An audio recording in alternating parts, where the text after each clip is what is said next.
တောက်ကြနီကကွယ်လွန်သွားတဲ့ကမ္ဘာကျော် heavyweight လက်ဝှေ့ချန်ပီယံဟောင်းမိုဟာမက်အလီအတွက်ပြည်သက်တွေကလည်းဝမ်းနည်းစကားဆိုခဲ့ကြပါတယ်။မိုဟာမက်အလီဟာပါကင်ဆန်ရောဂါကို32နှစ်ကြာခံစားခဲ့ရပြီးအသက်84နှစ်မှာကွယ်လွန်သွားခဲ့တာဖြစ်ပါတယ်။ဒါကြောင့်လဲအမေရိကန်ပြည်ထောင်စုနယူးယောက်မြို့က Times Square ကိုလာရောက်လည်ပတ်သူတွေကလည်းအလီအတွက်အမှတ်တရစကားတွေဆိုခဲ့ကြပါတယ်။ကမ္ဘာလက်ခီးသွားတူဖြစ်သူပန်ဒိုရက်စ်က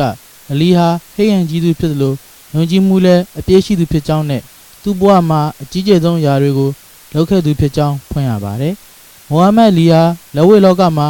နှစ်30ကျော်ကျင်လည်ခဲ့သလိုကမ္ဘာဟဲဗီးဝိတ်ချန်ပီယံဆုကိုလည်း3 ကြိမ်ရယူနိုင်တဲ့ပထမဆုံးလက်ဝှေ့သမားဖြစ်မှတ်တမ်းဝင်ခဲ့ပါတယ်။သူကွယ်လွန်သွားတဲ့အပေါ်တကမ္ဘာလုံးကထင်ရှားကြော်ကြားသူတွေကလည်း